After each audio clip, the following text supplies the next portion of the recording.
Howdy-ho everyone, I am Nathan Blake, and this is Doki Doki Literature Club. I know what you're thinking. Why is Nathan playing a dating sim, an anime dating sim? Now, first of all, I'd like to point out, I do love anime.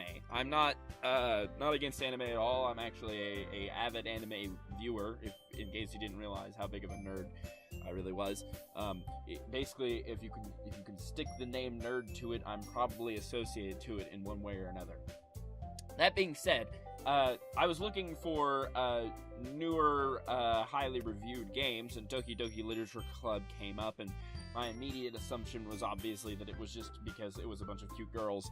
And then I noticed that in its tags it said psychological horror. So I did a little bit more research, not much, but despite what you might think from this cute facade on the front, it is all but a farce. Underneath this adorable anime exposure lurks the heart of a truly disturbing core of horror.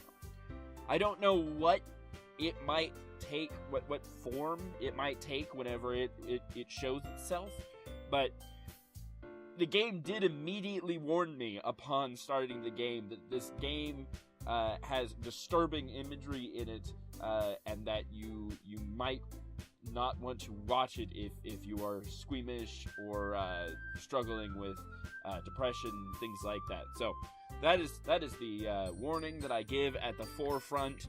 I have no idea what this game entails, either on its more cutesy dating sim side or on its horror side. So we're going to be experiencing this for the first time together, and we'll just see what happens. Nathan,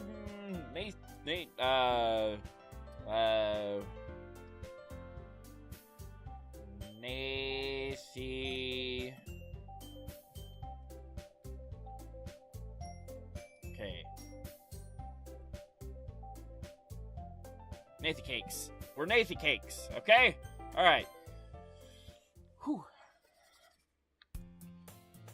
Hey! I see an annoying girl running toward me from the distance, waving her arms in the air like she's totally oblivious to any attention she might draw to herself. That girl is Sayori, my neighbor and good friend since we were little children. You know the kind of friend you never see yourself making today, but you just kind of works out because you've known each other for so long?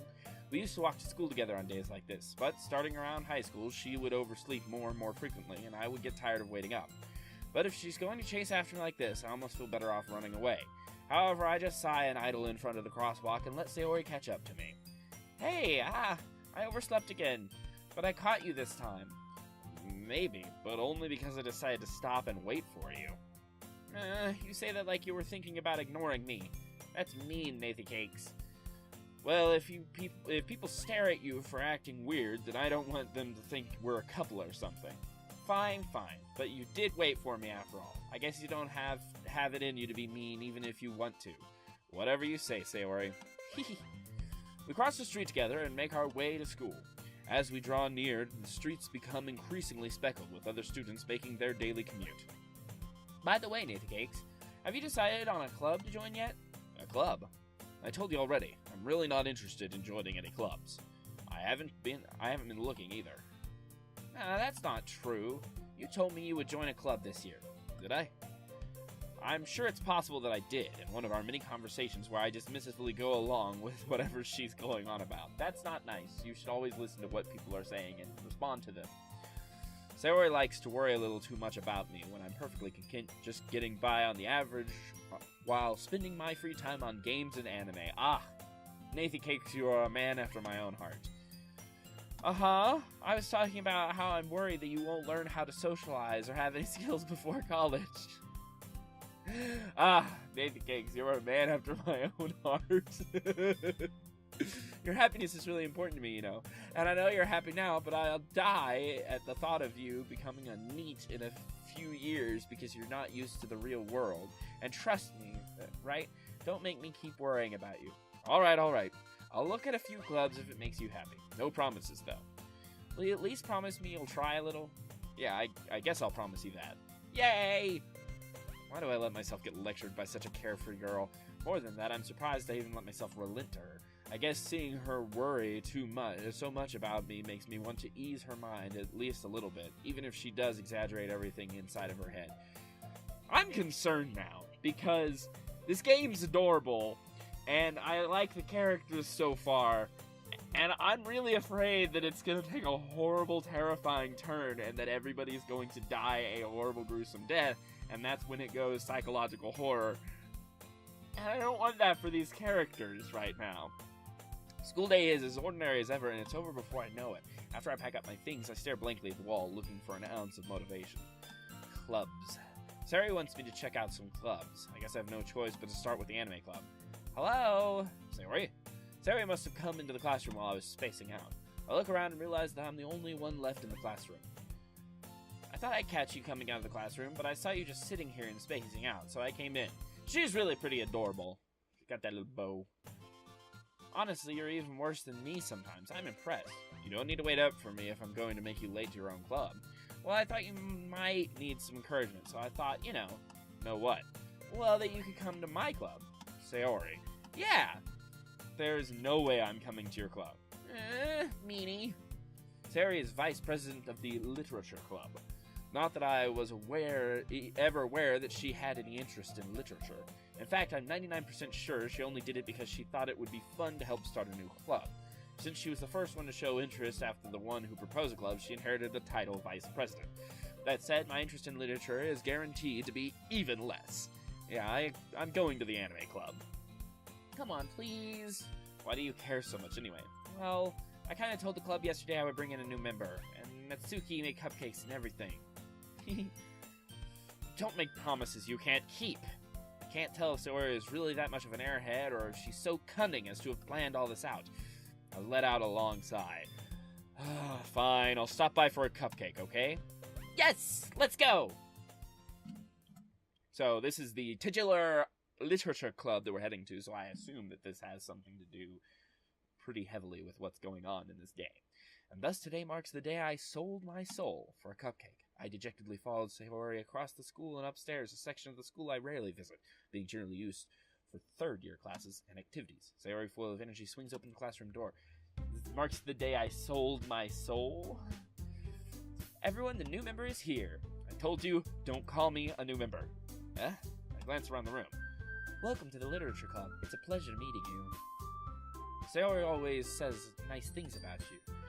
Seriously? You brought a boy? Way to kill the atmosphere. Nathanblakegames, what a nice surprise. Welcome to the club. All words escape me in this situation. This club is full of incredibly cute girls. What are you looking at? If you want to say something, say it. Sorry. I'm sorry. Natsuki. Girl with the sour attitude, whose name is apparently Natsuki, is one I don't recognize. Her small figure makes me think she's probably a first year. She's also the one who made cupcakes, according to Sayori. You can just ignore her. She gets moody. Sayori says that quietly into my ear, then turns back towards the other girls. You can just ignore her. Hi! It doesn't look suspicious at all. Anyway, this is Natsuki, always full of energy, and this is Yuri, the smartest in the club. That's probably the girl on the right there. Don't say things like that. Yuri, who appears comparably more mature and timid, seems to have a hard time keeping up with people like Sayori and Natsuki. Well, it's nice to meet both of you. And it sounds like you already know Monika, is that right? That's right. It's great to see you again, Nathanblakegames. Monika smiles sweetly. We do know each other. Well, we rarely talk, but we were in the same class last year. Monika was probably the most popular girl in class. Smart, beautiful, athletic, basically completely out of my league. So having her smile at me so genuinely feels a little... you too, Monika. Come sit down, Nathanblakegames. We made room for you at the table, so you can sit next to me or Monika. I'll get the cupcakes. Hey, I made them. I'll get them. Sorry, I got a little too excited. Then how about I make some tea as well? The girls have a few desks arranged to form a table. As Mayori mentioned, it's been widened so that there's one space next to Monika and one next to Sayori. Natsuki and Yuri walk over to the corner of the room where Natsuki grabs a wrapped-up tray and Yuri opens the closet. Still feeling awkward, I take a seat next to Sayori. Natsuki proudly marches back to the table, tray in hand. Okay, are you ready? Ta-da! Wah! Natsuki lifts the foil of the tray to reveal a dozen white, fluffy cupcakes decorated to look like little cats. The whiskers are drawn with icing, and little pieces of chocolate were used to make ears. So cute! I had no idea you were so good at baking, Natsuki. Hey, well, you know. Just hurry and take one. Sayori grabs one first, then Monika. I follow. It's delicious. Sayori talks with her mouth full and has already managed to get icing on her face. I turn the cupcake around in my fingers, looking for the best angle to take a bite. With a large cupcake with a lot of frosting, the best way to attack is actually you pull down the wrapper, and you actually take a bite of the bottom of the cupcake. And this is talking if you have equal parts cupcake to icing, which as most gourmet cupcakes generally like them to be. You take a bite off of the bottom of the cupcake and then very gently take a small nibble of icing off of the top. And then you kind of work your way up one side and down one side of the cupcake until you've eaten half of the cupcake. And then you do the other thing with the fourth on one side that's remaining, and then you have 1/4 of the cupcake left, and you eat that. That is the proper way to eat a gourmet cupcake that has too much icing, because really, otherwise you're going to get it all over yourself. But this not only allows you to stay cleaner and less messy, but it also allows you to get equal parts icing and cupcake for every single bite, which is what we all want in the end. Unless, of course, you just want to pull the icing off, eat the cake, and then swallow the icing whole, because really the icing's the best part, obviously. You know, I always thought the term icing on the cake was a strange thing to say, because the icing on the cake isn't something added on that you're like, oh, well, this is cool, this is unexpected, I didn't expect there to be icing on the cake. Icing on the cake is what makes the cake good. If there's no icing on the cake, you go, well, you gave me a lump of bread? You gave me a lump of slightly sweet bread? What's wrong with you? Where's the icing? I need the icing on the cake. So really, the term icing on the cake is just completely... Anyway, whatever. Moving on. I want to get to something that actually happens in this game before we finish up today. But anyway, I turn the bite around, my fingers looking for the best angle, take a bite. Natsuki is quiet. I can't help but notice her sneaking glances in my direction. She's waiting for me to take a bite. I finally bite down. The icing is sweet and full of flavor. I wonder if she made it herself. This is really good. Thank you, Natsuki. Why are you thanking me? It's not like I heard this somewhere before. Made them for you or anything. Huh? I thought you technically did. Sayori said... Well, maybe, but not for you. You know, you, dummy. Alright. I gave up on Natsuki's weird logic and dismissed the conversation. I wonder if it's possible that Natsuki knows Nathan Cakes from, like, childhood or something like that. That's kind of a reasonably common trope. And he seems like he's not the brightest fellow in the world. I mean, he's me, so obviously he's not the brightest fellow in the world. So likely he has, not realized it if that's the case. Yuri returns to the table carrying a tea set. She carefully places a teacup in front of each of us before setting down the teapot next to the cupcake tray. You keep a whole tea set in the classroom? Don't worry, the teachers gave us permission. After all, doesn't a hot cup of tea help you enjoy a good book? I guess. I don't really read. I'm actually illiterate. You know, I'm kind of dumb. Real stupid me. Hey, don't let yourself get intimidated. Yuri's just trying to impress you. That's not... Insulted, Yuri looks away. I meant that, you know, I believe you. Well, tea and reading might not be a pastime for me, but I at least enjoy tea. I'm glad. Yuri faintly smiles to herself in relief. Monika raises an eyebrow, then smiles at me. So what made you consider the literature club? I was afraid of this question. Something tells me I shouldn't tell Monika that I was practically dragged here by Sayori. She basically beat me over the head with a cupcake and stuck me in a bag and dragged me here. That would be the best way to explain how I got here. Well, I haven't joined any clubs yet. Sayori seemed really happy here, so that's okay. Don't be embarrassed. We'll make sure you feel right at home, okay? As president of the literature club, it's my duty to make the club fun and exciting for everyone. Monika, I'm surprised. How come you decided to start your own club? You should probably be a board member for... You could probably be a board member for any of the major clubs. Weren't you a leader of the debate club last year? Well, you know, To be honest, I can't stand all the politics around the major clubs. It feels like nothing but arguing about the budget and publicity and how to prepare for events. I'd much rather take something I personally enjoy and make something special out of it. And if it encourages others to get into literature, then I'm fulfilling that dream. Monica really is a great leader. Yuri also nodded in agreement. Then I'm surprised there aren't more people in the club yet. Must be hard to start a new club. You could put it that way. Not many people are very interested in putting all the effort to start something brand new, especially when it seems that when it's something that doesn't grab your attention like literature. There's not very many people in this club because they're probably murdering all of the new people! You have to work hard to convince people that you're both fun and worthwhile, but it makes school events like the festival that much more important. I'm confident that we can all really grow this club before we graduate. Right, everyone? Yeah! We'll do our best. You know it! Everyone enthusiastically agrees. Such different girls, all interested in the same goal. Monica must have really worked hard just to find these three. Maybe that's why they're all so delighted by the idea of a new member joining. Though I still don't really know if I can keep up with their level of enthusiasm about literature. So, Nathanblakegames, what kind of things do you like to read? Well, considering how little I've read these past few years, I don't really have a good way of answering that. Manga. I mutter quietly to myself, half joking. Natsuki's head suddenly perks up. Looks like she wants to say something, but she keeps quiet. Not much of a reader, I guess. Well, that can change.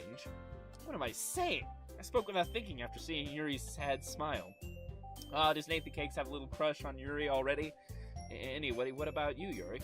Well, let's see. Yuri traces the rim of her teacup with her fingers. My favorites are usually novels that build deep and complex fantasy worlds. The levels of creativity and craftsmanship behind them is amazing to me, so she's kind of like the Tolkien reader of this group. And telling a good story in such a foreign world is equally impressive. Yuri goes on, clearly passionate about her reading. She seems so reserved and timid since the moment I walked in, but it's obvious by the way her eyes light up that she finds her comfort in the world of books, not people. But you know, I like a lot of things. Stories with deep psychological elements usually immerse me as well. Deep psychological elements? Like being here in this psychological horror game? Isn't it amazing how a writer can so deliberately take advantage of your own lack of imagination to completely throw you for a loop? Anyway, I've been reading a lot of horror lately. I read a horror book once. I desperately grasped something I could relate to at a minimal level. At this rate, Yuri might as well be having a conversation with a rock. Really? I couldn't expect that, Yuri. For someone as gentle as you. I guess you could say that, but if a story makes me think or takes me to another world, then I really can't put it down. Surreal horror is often very successful at changing the way you look at the world, if only for a brief moment. I hate horror. Oh, why is that? Well, Natsuki's eyes dart over me for a split second. Never mind, they scare her. That's why. They scare her, just like this situation is starting to creep me out, because I know that they're making references to exactly what they're going to be doing to me. She's talking about all this psychological horror stuff. Let's just take a quick history glance up here, and we can see she likes places that bring you to a foreign world with psychological elements that immerse you, that deliberately take advantage of your own lack of imagination to completely throw you for a loop. And the story makes you think or takes you to another world. Surreal horror is often very successful at changing the way you look at the world, if only for a brief moment. So, that's right, you usually like to write about cute things, don't you, Natsuki? What? What gives you that idea? You left a piece of scrap paper behind last club meeting. It looked like you were working on a poem called Don't Say It Out Loud! And give that back! Fine. Your cupcakes, your poems, everything you do is just as cute as you are. Zoe slides behind Natsuki and puts her hands on her shoulders. I am not cute! Natsuki, you write your own poems? Well, I guess sometimes. Why do you care? I think that's impressive. Why don't you share them sometime? No! Natsuki averts her eyes. You wouldn't like them. Not very confident writer yet. I understand how Natsuki feels. Sharing that level of writing takes more than just confidence. The truest form of writing is writing into oneself. You must be willing to open up your readers, exposing your vulnerabilities and showing even the deepest reaches of your heart. Do you have writing experience too, Yuri? Maybe if you share some of your work, you can set an example and help Natsuki feel comfortable enough to share hers. I guess it's the same for Yuri. Aw, I wanted to read everyone's poems. We all sit in silence for a moment. Okay, I have an idea, everyone. Natsuki and Yuri look quizzically at Monika. Let's all go home and write a poem of our own. Then next time we meet, we'll all share them with each other. That way everyone is even. Yeah, let's do it. Plus, now that we have a new member, I think it will help us all get a little more comfortable with each other and strengthen the bond of the club. Isn't that right, Nathan Cakes? Monika smiles warmly at me once again. Hold on, there's still one problem. What's that? Now that we're back to the original topic of me joining the club, I bluntly come forth with what's been on my mind the entire time. I never said I would join this club. Sayori may have convinced me to stop by, but I never made any decision. Still for the clubs to look at, and I lose my train of thought. All 4 girls stare back at me with dejected eyes. But, I'm sorry, I thought... Nathan Case, you all... I'm defenseless against these girls. How am I supposed to make a clear decision at a time like this? That is, if writing poems is a price I need to pay in order to spend every day with these beautiful girls. Right. Okay, I've decided then. I'll join the literature club. One by one, the girls' eyes light up. Yes, I'm so happy. Sayori wraps her arms around me, jumping up and down. Hey! You really did scare me for a moment. If you really just came for the cupcakes, I would be super pissed. And that makes it official. Welcome to the literature club. Thanks, I guess. Nathan Cakes is girl crazy. He's a teenage boy. They're pretty much all girl crazy. So it makes sense. Okay, everyone, I think with that, we can officially end today's meeting on a good note. Everyone remembers tonight's assignment. Write a poem to bring to the next meeting so we can all share. Monika looks over at me once more. Nathan Cakes, I look forward to seeing how you express yourself. Oh, if you right-click, you can make the text disappear. Yeah. Can I really impress the class star Monika with my mediocre writing skills? I already feel the anxiety welling up inside me. Meanwhile, the girls continue to chit-chat as Yuri and Natsuki clean up their food. You gotta have confidence, boy! I gotta admit, there's almost nothing less helpful to someone who has a lack of confidence to be told that they need to have confidence in order to do well with the ladies. Like, I was had very low self-esteem whenever I was younger, and in general, I was told a lot, hey, you gotta be self-confident or people won't like you. That is not the way to help someone. Telling them that the thing that they currently lack is the thing that will keep people from liking them is the dumbest advice you can give them. Bear that in mind. In the future, if someone tells you that they lack self-confidence, don't tell them that they need self-confidence in order to be successful at life. Because they will say, oh, well, I don't have that, so I guess I'm gonna be a failure! Meanwhile, the girls continue to chit-chat as Yuri and Natsuki clean up their food. Hey, Nathan Cake, since we're already here, do you want to walk home together? That's right, Sarah and I never walk home together anymore because she always stayed after school for clubs. Sure, might as well. Yay! That, the 2 of us depart the club room and make our way home. Whole way, my mind wanders back and forth between the 4 girls. Sayori, Natsuki, Yuri, and of course, Monika. Okay, well, we're... good solid 20 minutes into this. I hoped that we could get to something a little more substance than we did, but I think we had fun anyway, so I'm going to go ahead and call this for now, and then I'll pick up right here. I probably am just going to keep recording through. So, I'll see you in what to me is a couple of seconds, and to you is probably a day or 2. But anyway, thank you so much for being a part of this adventure, and I'm excited to see where this goes. So, I love things that take weird, creepy turns. Like, those are always my favorite sort of things whenever it comes in and they kind of trick you into thinking it might be a nice thing and then it turns out to be horrible and terrifying. I don't know why I enjoy it. I think it's because that feeling in the back of your head that tells you that this is not what it appears to be is always there, and you're always looking for when it's going to turn and what's going to be when it does turn, and then they start dropping those little hints that say, this might be creepy, there might be some creepiness here, you should be scared. And yeah, so anyway, thank you so much for being part of this adventure with me. As always, we will see you in the next one, and this is Nathan Blake signing off for Nathanblakegames. Sayonara! This has been Doki Doki Literature Club. Thanks for watching. If you enjoyed this video and you want to see more like it in the future, please like and comment below. If you're new to the channel and you would like to be notified of new videos, consider subscribing and clicking the notification bell. Like my channel? Want to see it grow? Share this video with your friends on Facebook and Twitter. Thanks again, everyone. Sayonara.